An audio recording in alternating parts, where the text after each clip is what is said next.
ആളുകൾ മലയാള സിനിമയെക്കുറിച്ച് പറയുമ്പോൾ ഏറ്റവും അഭിമാനം തോന്നുന്ന കാര്യമില്ല. മറ്റു ഭാഷകളിൽ ചെല്ലുമ്പോൾ അവരെന്ത് റെസ്പെക്റ്റാണ് മലയാള സിനിമയിൽ കൊടുക്കുന്നത്.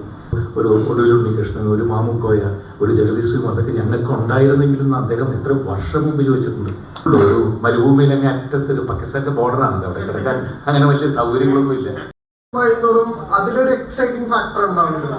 ഇതൊരു ഡിഫറെന്റ് വേൾഡ് ആണ്, അഡ്വഞ്ചറസ് സിനിമയാണ്. അപ്പം ജയറാമേട്ടന് ശരിക്കും എന്താ അത് ലാംഗ്വേജ് ഭയങ്കര ഫാസിനേറ്റ് ചെയ്യുന്നത്? അങ്ങനെയല്ല, എനിക്കിപ്പോ മലയാളത്തിലാണെങ്കിലും ഒരു പക്ഷേ ഈ കഥാപാത്രം എനിക്ക് ചെയ്യാൻ കിട്ടില്ല, തീർച്ചയായിട്ടും ചെയ്യാൻ കിട്ടില്ല. ഇനി അതങ്ങനെയാണ്. അത് ആ സിനിമയ്ക്ക് വേണ്ടി ഒരിക്കലും മലയാളത്തിൽ അങ്ങനത്തെ ഒരു ക്യാരക്ടർ ഉണ്ടാവാൻ സാധ്യതയില്ല, ഉണ്ടെങ്കിൽ തന്നെ എന്നെ വിളിക്കാനും സാധ്യതയില്ല.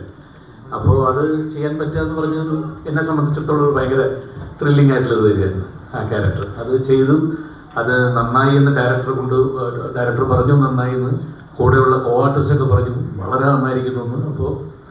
അപ്പോൾ അത് അവരുടെയൊക്കെ ഒരു ഇത് കിട്ടുക എന്ന് പറയുന്നത് വളരെ ഇതല്ലേ, വേറൊരു ഭാഷയിൽ പോയിട്ട് നമ്മൾ. അതെ. biggest takeaway from Jayaraman? From Jayaraman sir, honestly I'm telling you, I have not come across somebody so humble.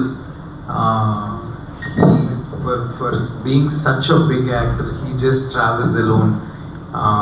He does all his work by himself. He is okay to work along with us without vanity, without any comforts. He was I'm not exaggerating, he was literally living in a tent in Rann of Kutch on sand. He was sleeping with us along with us in that sand, being so simple after having done so much of work in the industry. That is something that we all have to learn from him. അല്ല, അത് നമുക്ക് അങ്ങനെ പറ്റുള്ളൂ. ഒരു മരുഭൂമിയിൽ അങ്ങ് അറ്റത്തൊരു പാകിസ്ഥാന്റെ ബോർഡറാണ് അവിടെ കിടക്കാൻ അങ്ങനെ വലിയ സൗകര്യങ്ങളൊന്നും ഇല്ല. ഒരു ടെന്റ് മാത്രം, ഒരു ടെന്റിന്റെ ഭാഗത്ത് കൊണ്ട് ഒരു ടെന്റ് എനിക്ക് കിട്ടി. നിലത്തൊരു തുണിയിലിരിക്കുക, അവിടെ കിടക്കുക, നല്ല ഭയങ്കര തണുപ്പുമാണ് രാത്രി. മറ്റു ഭാഷകളിൽ അഭിനയിക്കുമ്പോൾ നമ്മുടെ മലയാള സിനിമയ്ക്ക് ഉണ്ടാകുന്ന വലിയ വിജയങ്ങളുണ്ടല്ലോ. അപ്പോൾ ലോക പോലൊരു സിനിമ ഇന്ത്യ മൊത്തം ചർച്ചയാവുന്നു. 42 വർഷത്തിന് ശേഷവും ഒരു സംവിധായകനും ഒരു നടനും ഹൃദയപൂർവ്വത്തിന് ശേഷം ലാലേട്ടനും സത്യനന്ദിയോട് ഒരുമിക്കും ആ സിനിമ വലിയ വിജയമാവുന്നു. അവിടെയൊക്കെ ഒരു ചർച്ചയാണ്.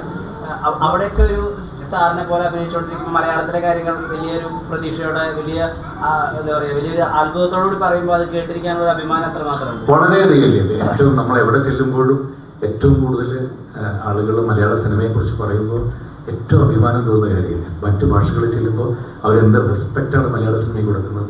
മലയാളത്തിലെ ഓരോ ചെറിയ അതിപ്പം മുതലല്ല കേട്ടോ, അത് ഞാൻ പണ്ട് മുതലേ ഞാൻ തമിഴ് സിനിമകളിൽ പണ്ട് തൊട്ടേ ഞാൻ അഭിനയിക്കുന്നതാണ്, എത്രയോ വർഷം മുമ്പ് അഭിനയിക്കുന്നതാണ്. അപ്പോൾ അവിടെ ചെല്ലുമ്പോൾ അവിടുത്തെ മണിരത്നം പോലെയുള്ള അല്ലെങ്കിൽ അവിടുത്തെ വലിയ ഡയറക്ടേഴ്സൊക്കെ ഇവിടുത്തെ നമ്മുടെ ഞങ്ങൾക്ക് ഇങ്ങനത്തെ ഓരോ ആക്ടേഴ്സ് ഉണ്ടായിരുന്നെങ്കിൽ എന്ന് ചോദിച്ച് ഞാൻ നേരത്തെ പറഞ്ഞിട്ടുള്ളത്.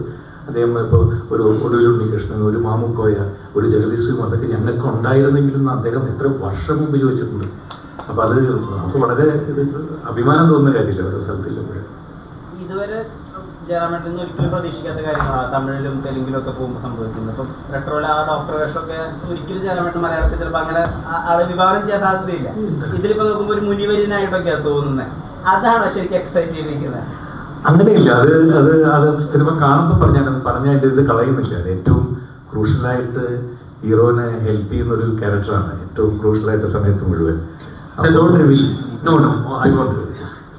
അപ്പോൾ അത് അങ്ങനെ എന്താ പറയുക, അത്ര നല്ലൊരു ക്യാരക്ടറാണ്. അത് എനിക്ക് ഭയങ്കര ഇതായിരുന്നു ചെയ്തപ്പോൾ.